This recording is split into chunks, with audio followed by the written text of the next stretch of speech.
বন্ধুরা কেমন আছেন? ভালো আছেন নিশ্চয়ই। চলুন আমাদের সঙ্গে আজ দেখতে যাবেন ফারাক্কা ব্যারেজ। এটি ভারতের পশ্চিমবঙ্গ রাজ্যের মুর্শিদাবাদে অবস্থিত নিউ ফারাক্কা জংশন। এই নিউ ফারাক্কা জংশন ফারাক্কা ব্যারেজের দক্ষিণে অবস্থিত। চলুন আমরা এখন ফারাক্কা ব্যারেজ দেখে আসি।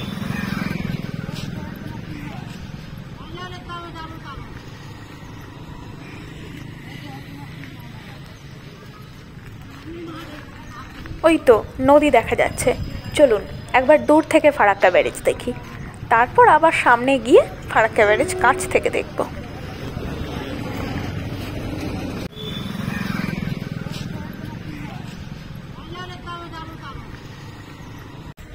এটা টাইটানিকের ভগ্নাংশ পড়ে আছে।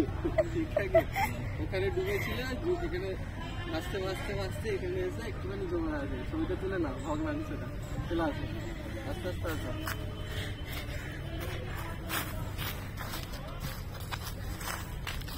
দেখে আসো, জলের স্রোত আছে কিন্তু ভালো। ওই যে ব্যারেজ, এটি হচ্ছে ফারাক্কা ব্রিজ।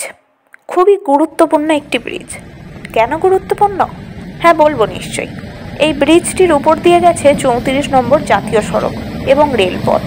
এটি একমাত্র পথ যে পথের মাধ্যমে আমরা উত্তরবঙ্গে যেতে পারি।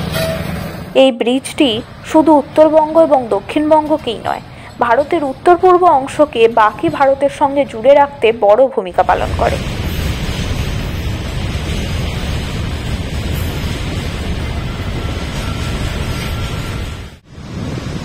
এবার আমরা ফারাক্কা বাঁধ সম্পর্কে কিছু কথা জেনে নিই। গঙ্গা নদীর উপর অবস্থিত এই ফারাক্কা বাঁধ ভারতের পশ্চিমবঙ্গ রাজ্যের মালদহ এবং মুর্শিদাবাদ জেলায় অবস্থিত। 1961 সালে এই বাঁধ নির্মাণের কাজ শুরু হলেও শেষ হয় 1975 সালে। সেই বছরই 21শে এপ্রিল থেকেই বাঁধ চালু হয়।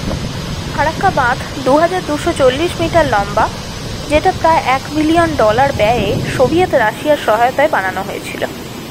বাঁধ থেকে ভাগীরথী হুগলি নদী পর্যন্ত ফিডার খালটির দৈর্ঘ্য 25 মাইল।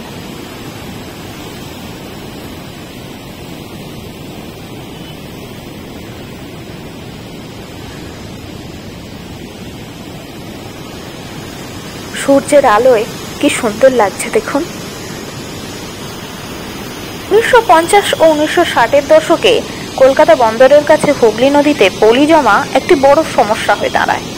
এই পলি ধুয়ে পরিষ্কার করার জন্য ফারাক্কা বাঁধ তৈরি হয়। হিন্দুস্তান কনস্ট্রাকশন কোম্পানি বাঁধটি তৈরি করে। বাঁধটিতে মোট 109টি গেট রয়েছে। ফারাক্কা সুপার তাপবিদ্যুৎ কেন্দ্রের জল এই বাঁধ থেকেই সরবরাহ করা হয়।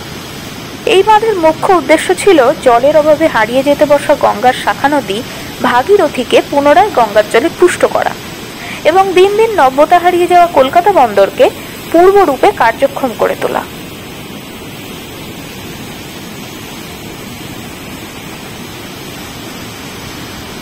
আমার কাজ আপনাদের ভালো লাগলে অবশ্যই চ্যানেলটি সাবস্ক্রাইব করে আমার পাশে থাকবেন। ভিডিওটি ভালো লাগলে শেয়ার করবেন আপনাদের কাছের মানুষদের সঙ্গে, আর আমাদের জানাবেন কেমন লাগলো নিচের কমেন্ট বক্সে। আগামী সপ্তাহে আরও ইন্টারেস্টিং ভিডিও নিয়ে আসবে মোষ ক্রিয়েটিভিটি। ভালো থাকবেন, নমস্কার।